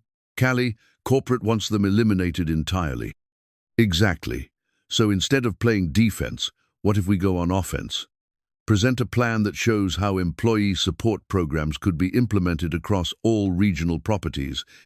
Demonstrate the competitive advantage it would create. Make the case that other hotel chains will copy our approach because it works so well. The audacity of the suggestion took his breath away. Rather than trying to minimize the cost of supporting employees, she was proposing they argue for maximizing the investment. It was the kind of bold, strategic thinking that could either transform the company's approach or end both their careers permanently. Corporate would never approve that level of spending increase. Maybe not. But they might approve a pilot program. A test implementation at 2 or 3 properties to measure results against traditional cost-cutting approaches. Give us 6 months to prove that investing in employees creates better financial outcomes than eliminating support systems. Jalen found himself pulled into the vision she was describing, company that led the industry not through ruthless efficiency, but through revolutionary understanding of what motivated exceptional service. It was exactly the kind of leadership role he'd dreamed of playing when he first started climbing corporate hierarchies. But it was also the kind of risk that could destroy everything he'd worked to achieve. Even if I could convince them to consider a pilot program, it would mean putting my reputation and career prospects on the line for something that's never been tested at this scale. And if you don't, it means accepting that you've climbed as high as you can climb while still being the person you wanted to become when you started. The observation hit him with uncomfortable accuracy. Success had always been a means to an end, the ability to influence systems that affected people like his mother, like Callie, like Miles. But somewhere along the path to influence, the means had started to become the end itself, and he'd begun measuring success by corporate advancement rather than by positive impact on human lives. That evening, he called his mother in Florida, something he'd been avoiding since receiving the restructuring memo. Patricia Rhodes had a way of cutting through corporate complexity to essential questions that made him uncomfortable with anything less than complete honesty. "You sound troubled, honey. What's going on at work?" He found himself explaining the situation, the programs they'd built, the corporate pressure to eliminate them, the choice between career advancement and personal principles. As he spoke, he could hear echoes of conversations they'd had when he was young, when she'd faced similar, impossible choices between survival and values. "Do you remember when I was 7 and you had to bring me to work at the law firm?"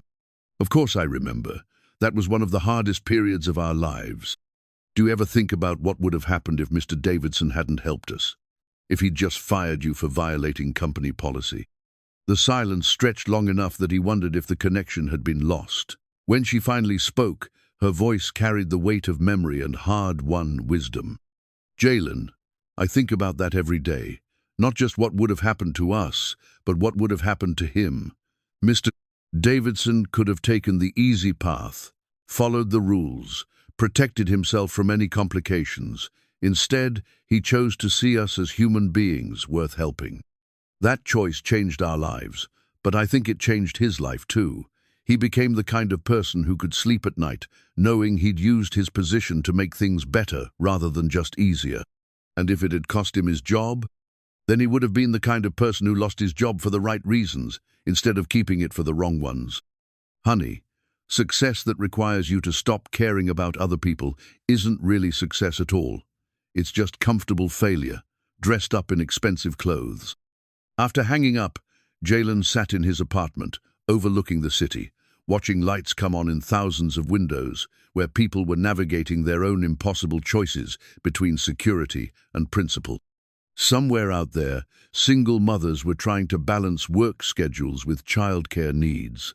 Families were stretching paychecks to cover basic necessities. Children were learning to be invisible in adult spaces that didn't quite have room for them. He opened his laptop and began writing a new kind of response to corporate headquarters, not a resignation letter or a compliance plan, but a comprehensive proposal for transforming their approach to employee relations across all properties. It was a document that would either launch a new phase of his career or end it definitively, but for the first time in weeks, he felt aligned with the person he'd set out to become, rather than the person corporate expectations had slowly molded him into. The proposal was ambitious, detailed, and completely contrary to everything corporate headquarters believed about operational efficiency. It called for expanding employee support programs rather than eliminating them, investing in workforce stability rather than cutting costs, measuring success through employee satisfaction and customer loyalty rather than just quarterly profit margins. As he worked through the night, Jalen felt the same sense of purpose that had driven him through graduate school, through entry-level positions, through years of careful career management that had brought him to this moment of choice. Tomorrow, he would present corporate headquarters with a vision of business leadership that honored both human dignity and financial success. It might cost him everything he'd worked to achieve, but perhaps that was exactly the price that real success demanded. The corporate headquarters conference room on the 42nd floor felt designed to intimidate floor-to-ceiling windows, offering commanding views of the city, a polished table that could seat 20, walls lined with awards and profit charts that told the story of relentless quarterly growth. Jalen had been in this room dozens of times for routine regional reports, but today the space felt different, charged with the weight of decisions that would define not just his career, but his understanding of what success actually meant.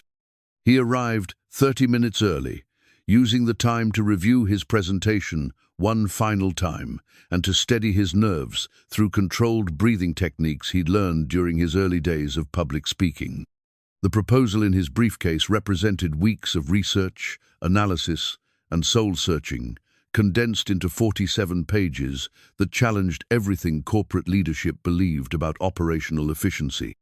At exactly 2:00 p.m., the executives began filing in Chief Financial Officer Margaret Chen, Operations Director Robert Hartwell, and CEO James Blackstone, a man whose reputation for ruthless cost-cutting had earned him both board approval and employee fear throughout the company's 15-property portfolio. Each carried tablets loaded with his preliminary report, their expressions ranging from skeptical curiosity to barely concealed irritation at having their schedules disrupted for what they clearly expected to be routine compliance confirmation. "Jalen," Blackstone's greeting was cordial but measured. "I trust you have the restructuring plan we discussed. The board is eager to see implementation begin next week. I have a comprehensive response to the operational efficiency initiative." Jalen replied carefully, connecting his laptop to the room's presentation system. "Though I think you'll find my recommendations differ significantly from what was outlined in the original memo." Margaret Chen looked up from her tablet with the sharp attention of someone accustomed to hearing unexpected complications disguised as alternative solutions. "Different? How?" "I'm recommending that we not only maintain the employee support programs at the Grandview, but expand them to all regional properties as a competitive differentiation strategy."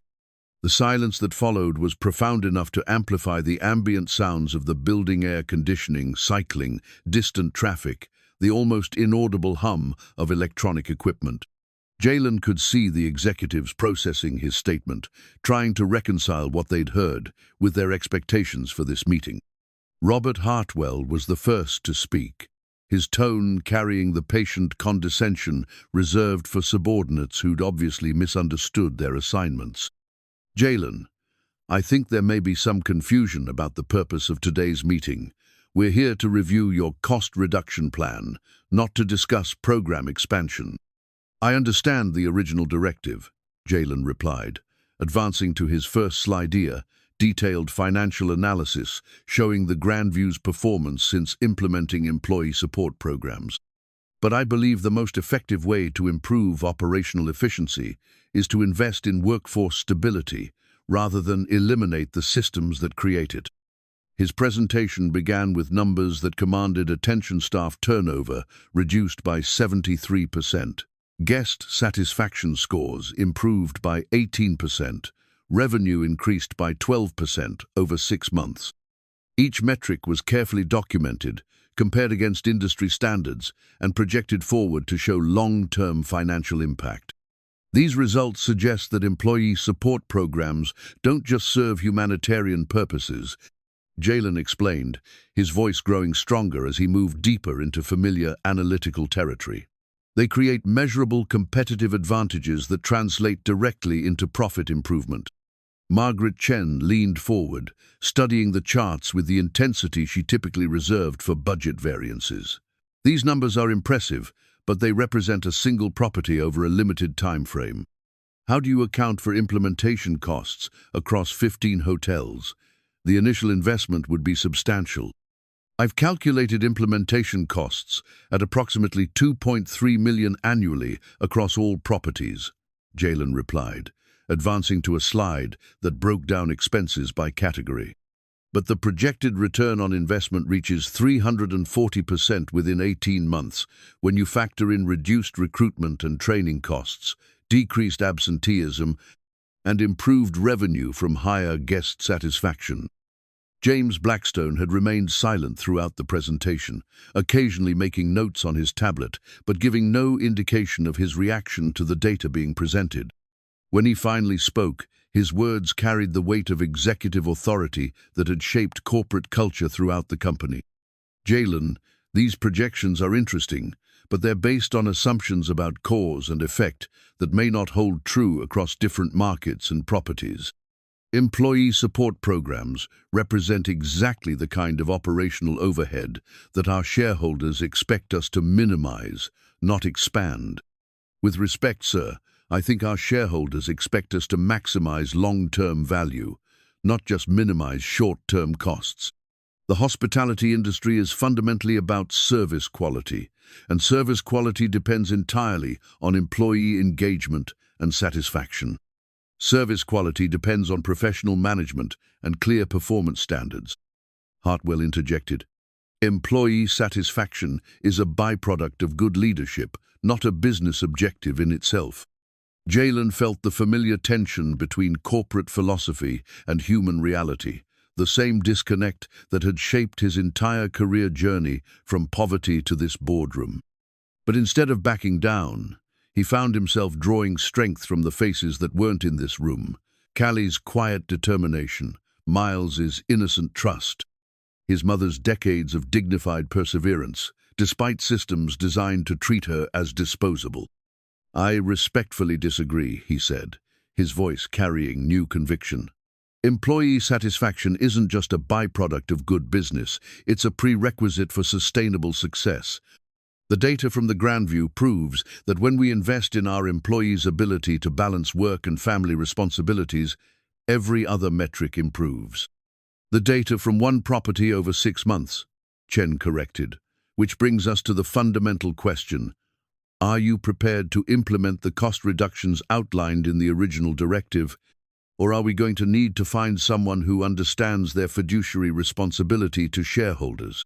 The threat was clear, delivered with the clinical precision that made corporate ultimatums feel like natural consequences rather than choices imposed by human decision-makers. Jalen looked around the conference table at 3 people who had achieved remarkable success by learning to prioritize efficiency over empathy, profit margins over human dignity. I'm prepared to stake my career on the belief that treating employees like valuable assets rather than expendable resources will create better outcomes for shareholders, customers, and families, he replied. But I'm not prepared to implement policies that I know will harm good people for the sake of quarterly numbers that don't reflect long-term business health. The words hung in the air like a declaration of independence, transforming the meeting from routine corporate compliance into something far more significant, fundamental disagreement about what business leadership actually meant in practice. James Blackstone's expression remained unreadable as he studied Jalen across the polished conference table, but the slight narrowing of his eyes suggested he was recalibrating his assessment of a regional director who had just challenged fundamental corporate assumptions. The CEO had built his reputation on decisive leadership that eliminated obstacles to profitability, and employee sentiment had always been classified as an obstacle rather than an asset. "Mr. Rhodes," Blackstone's voice carried the measured tone of someone accustomed to ending careers with carefully chosen words. "I think you may have lost sight of what your role actually entails. Regional directors implement corporate strategy. They don't create it based on sentimental attachment to social programs." "This isn't about sentiment," Jalen replied, maintaining eye contact despite feeling sweat gathering at the back of his neck. "It's about sustainable business strategy. Every successful company in the service industry understands that employee engagement drives customer satisfaction, which drives revenue growth. We're just applying that principle more systematically than our competitors."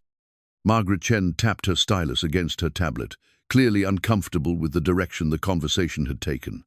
"Jalen, even if your projections are accurate, and that's a significant if, implementing these programs, company-wide, would require board approval, budget reallocation, and operational changes that would take months to execute.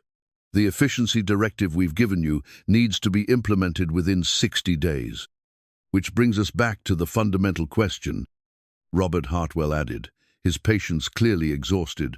"Are you going to eliminate the programs and the position as directed, or do we need to find someone who will?"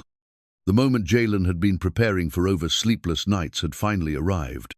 He could feel the weight of his career balanced on the next words he chose: 15 years of strategic advancement, the financial security he'd fought to achieve, the respect of colleagues who viewed corporate success as the ultimate validation of personal worth. He also felt the weight of promises made to a younger version of himself, commitments to use success for something meaningful rather than just accumulating more success.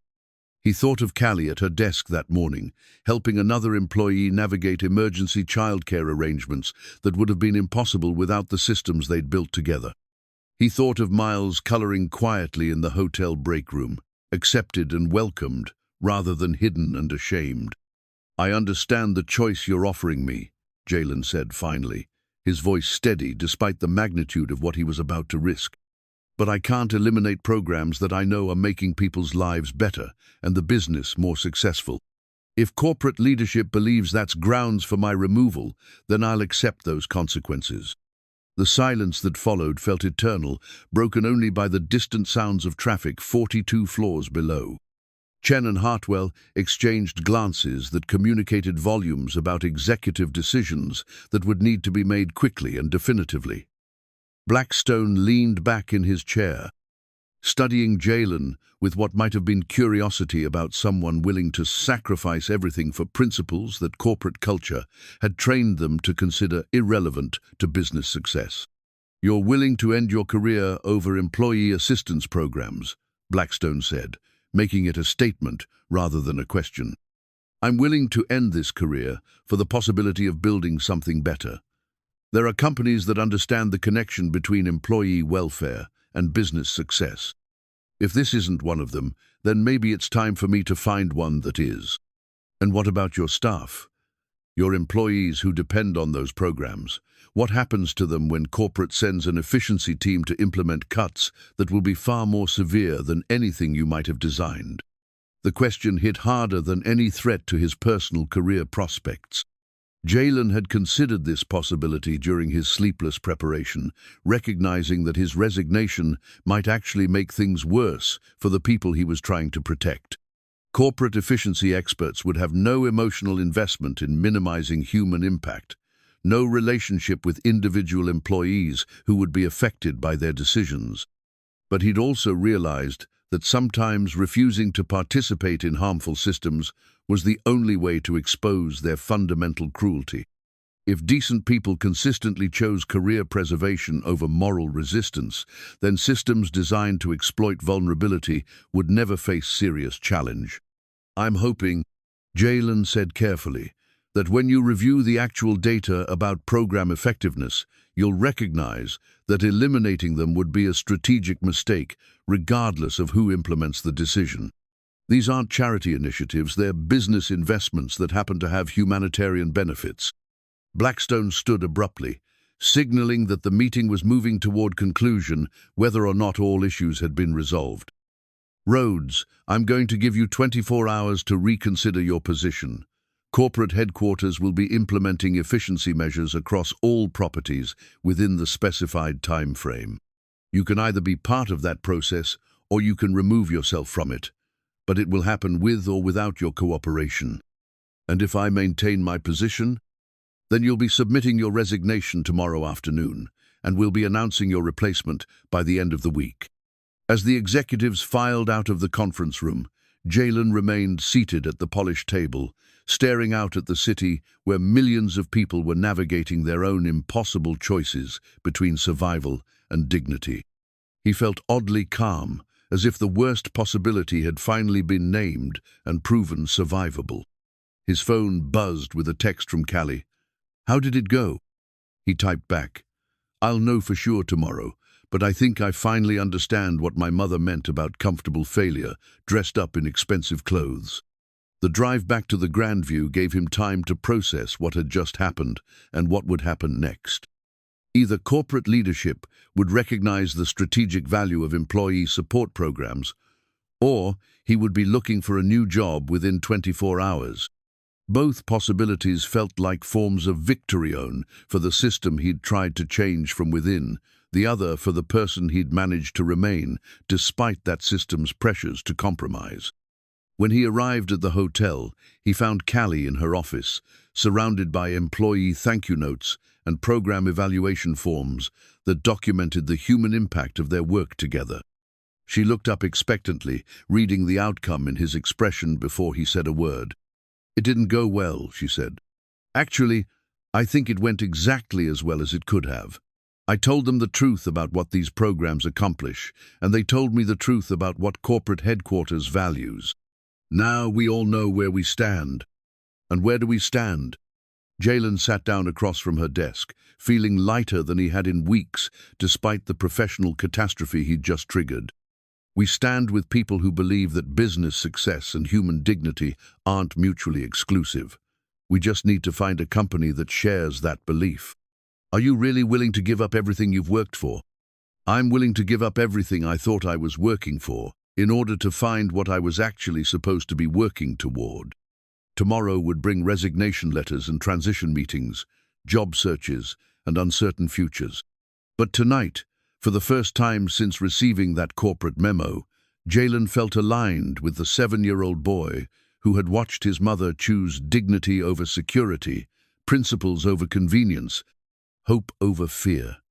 That boy had grown up to become exactly the kind of person who could make similar choices when they mattered most.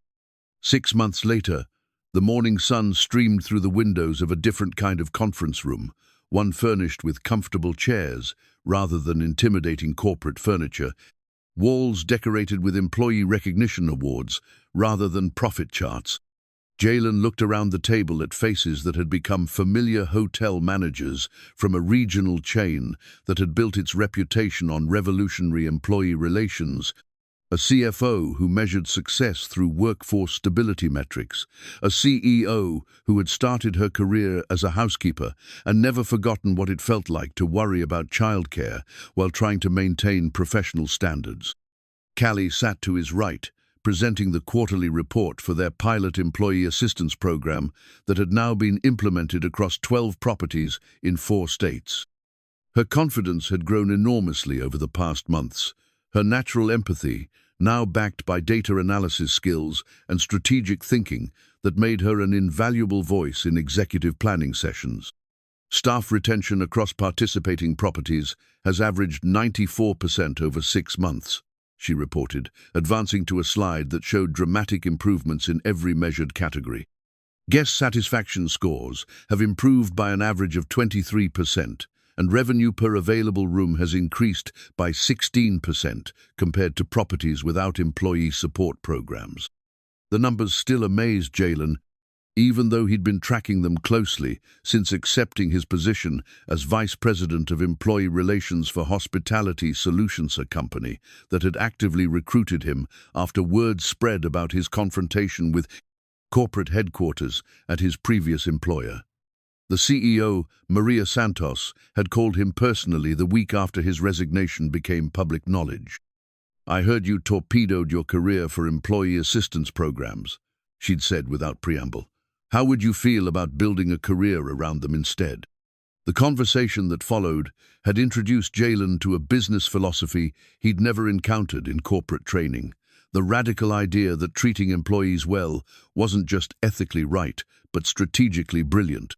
Hospitality Solutions had been quietly revolutionizing the industry by demonstrating that workforce stability created competitive advantages that couldn't be replicated through cost-cutting or technological improvements.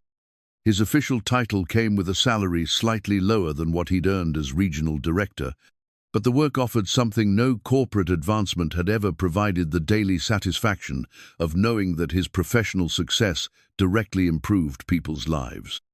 Employee assistance programs, flexible scheduling policies, and comprehensive family support systems weren't experimental initiatives here, but core business strategies that drove everything from hiring practices to budget allocation. Miles had adapted to their new situation with the resilience that had always amazed Callie. The after-school program at their new location was even better than what they'd created at the Grandview, and he'd become something of a mascot among the administrative staff who had learned to appreciate his quiet presence and thoughtful questions about how businesses operated. His latest drawing, displayed prominently in Callie's office, showed dozens of families standing together under a banner that read, "Everyone belongs here." The transformation hadn't been without challenges. Callie had initially struggled with imposter syndrome in her new role as Director of Family Services, questioning whether someone without formal business training belonged in strategic planning meetings alongside executives with decades of corporate experience. But Maria Santos had made it clear that Callie's perspective was exactly what the company needed. "You understand what our policies actually mean to the people they're designed to help," Maria had explained during Callie's first week. "We can hire consultants to analyze data and MBA graduates to develop strategies, but we can't replicate the insight that comes from living the experiences our employees face every day." The afternoon brought Jalen's favorite part of his new routine: visiting properties to observe how employee support programs functioned in practice and to gather feedback for continuous improvement. Today's destination was a hotel in downtown Portland, where the night housekeeping supervisor was a single father whose ex-wife had recently moved across the country, leaving him responsible for 2 young children with no local family support. The hotel's assistant manager met them in the lobby, clearly proud of how they'd adapted corporate policies to address individual circumstances. David's situation seemed impossible when his ex-wife first moved, she explained as they walked through employee areas.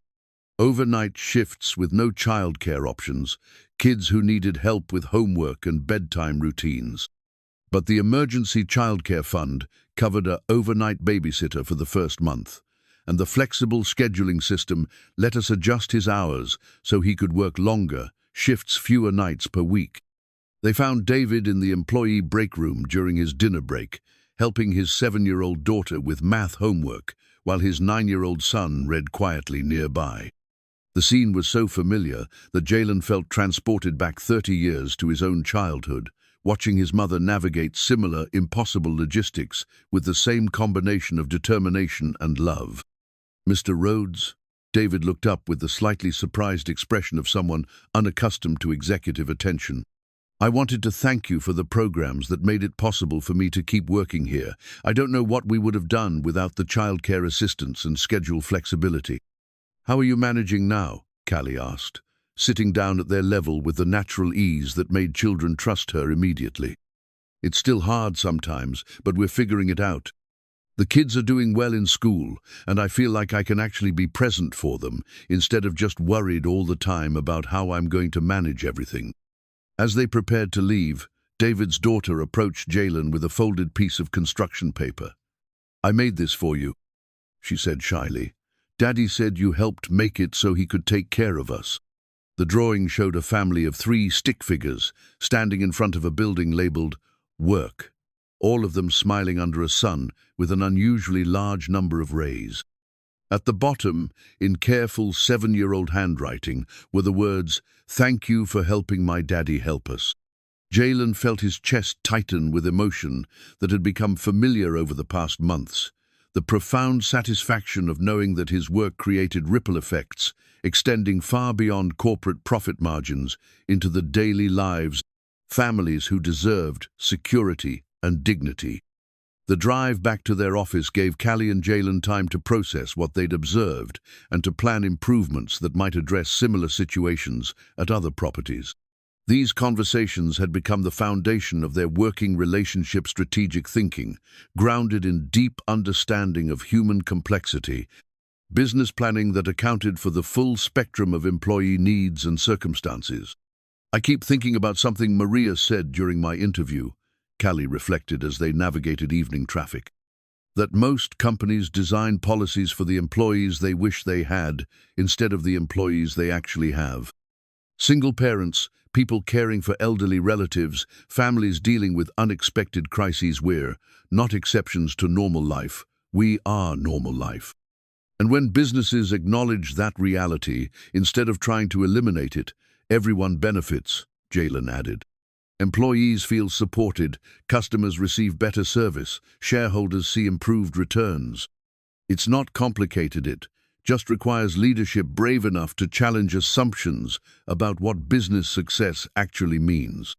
Their office building came into view, its modest exterior housing. A company that had proven revolutionary approaches to employee relations could also be revolutionary approaches to business success. In 6 months, Hospitality Solutions had expanded from 12 properties to 18, with 3 more scheduled to open before year's end. Competitors were beginning to study their model, and business schools were requesting case studies about their workforce management strategies. But the real measure of success wasn't found in expansion statistics or academic interest. It lived in drawings from grateful children, in employees who no longer had to choose between work and family responsibilities, in the quiet satisfaction of knowing that business leadership could be a force for human dignity rather than just shareholder returns. As they walked through the lobby, Jalen thought about the photograph he still carried in his briefcase, the 7-year-old boy sitting beside his mother in an office break room, both of them navigating systems that saw their circumstances as problems to be managed rather than realities to be accommodated.